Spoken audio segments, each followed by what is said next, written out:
guys, here is a video of a few things just pretty much around the house since we're in quarantine here. A few things I found different in New Zealand than back in the States. And I originally was going to be interviewing my son and daughter-in-law at the end of this video about the things they found different when they moved down here. But we ended up having such a good discussion that that's going to be its own video, my interview with Annie and Drew about things they found different in New Zealand. This video will be mostly just some footage I've been taking since I've been down here. One of the things that struck me was the difference in houses in New Zealand, and I've touched base on that in other videos.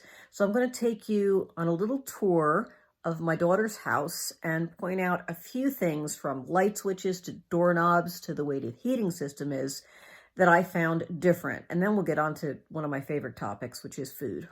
Now in this house, look at that door handle. Let me see if I can reach it. Okay. And not only is it between where I am right now, there's basically the living room. It's actually smaller than it always looks on camera. It looks bigger. Little dining area and the kitchen. All right. When my daughter was showing me video pictures of this, I thought it was huge, and it's actually relatively small, and that goes to the outside. But now let's go into the hall. Doorknob, let's go through. All right, there's the front door. And let's come down and we look in. There's 3 rooms here. Every room, including the way into the hall, has a doorknob with a door. And then let's go back, and here's a bedroom with a little doorknob and another bedroom that's open with a little doorknob. Okay. So you don't have like an open concept thing. I mean, granted, most of our bedrooms have doors on them, but everything has a door here. So the door is normally closed going into the main living area. My morning coffee. One thing they do not have here, whoops, sorry about my finger there.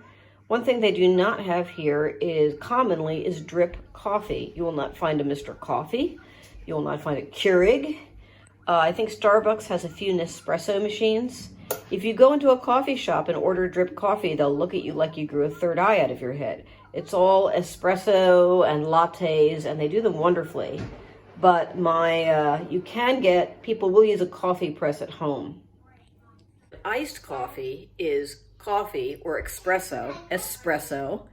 You tell them from the East Coast, espresso with ice cream in it.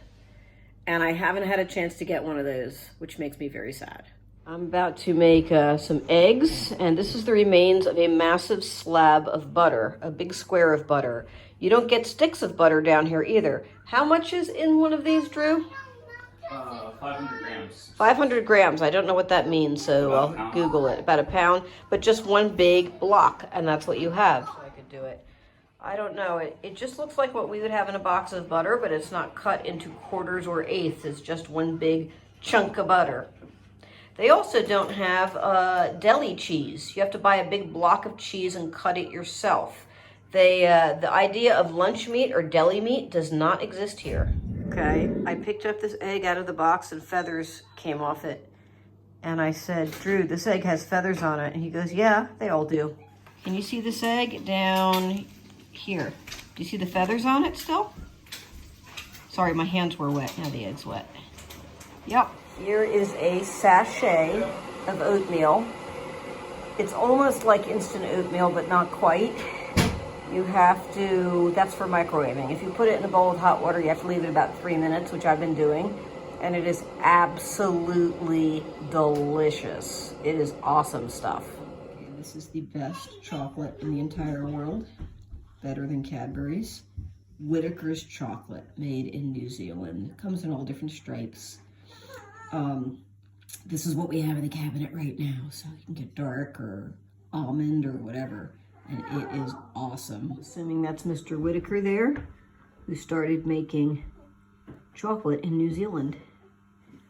So it's pretty impressive. It's a pretty typical bathtub. Well, this is a newer bathtub. I think they did one of those things. This is a rental house my daughter's in, and I think they put one of those just coverings over an old bathtub.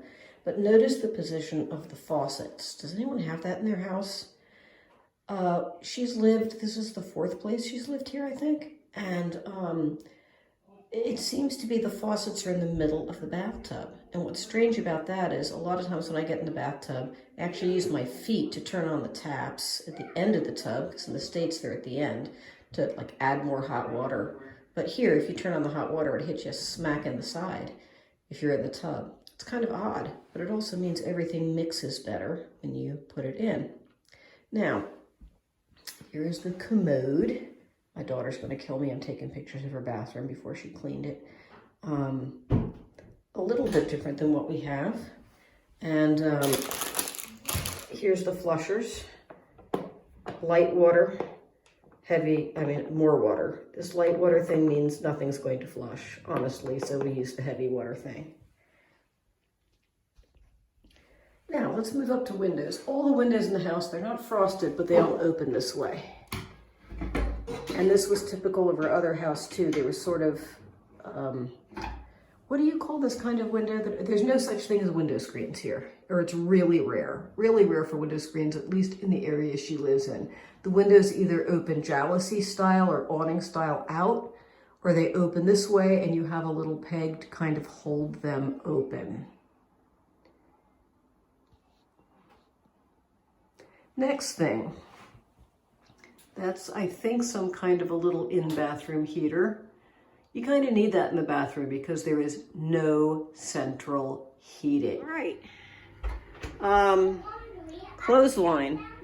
It is less common here for people to use clothes dryers than it is in the States. You're more likely to use a clothesline. My daughter uses both. She does have a washer and dryer in the basement, so it all depends. It does tend to be a little damp here, at least in the area we are in.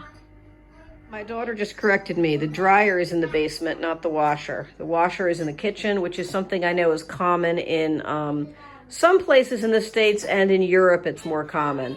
This is actually the back door. So I'm walking from the kitchen. There's the washing center. And then here is the door outside. And once again, it's that odd little door handle. Oh, and let's take a look at the light switch. They have this kind of light switch. Asked me if I could come in and wipe down the windows. This is really common down here. We are now in autumn here. It's the equivalent of October. Because our seasons are reversed. And you don't have double glazed windows here. You have single pane windows. And because of the dampness and the temperature here and the lack of central heating, you get a ton of condensation on them, at least in the morning. Okay, so it's hailing right now. So far the hail has not turned to fire on the ground, so we're doing good. I'm waiting for that one though. Looks like people in the States are getting hit with lots of plagues. Yeah, this is normal for fall in New Zealand. It's not very big hail. My daughter says fall in New Zealand, this sort of stuff is normal. Right. Okay, so that was just a brief initial look at a few things I found different. Because we are on lockdown here, I can't really take you around and show you different things in the country. So you got kind of a house tour of a few things I noticed that were different in New Zealand. The thing with the central heat is kind of interesting. There is a heat pump in one room, but they don't have like radiators or baseboards the way we do. And you will hear a little bit more about that in the next video, where I am interviewing late one night after the 3-year-old went to bed, my son-in-law, later joined by my daughter, and they'll tell you a little bit more about how they adjusted to life in New Zealand and what they found was different, and whether or not they would want to stay here forever. So tune in for that.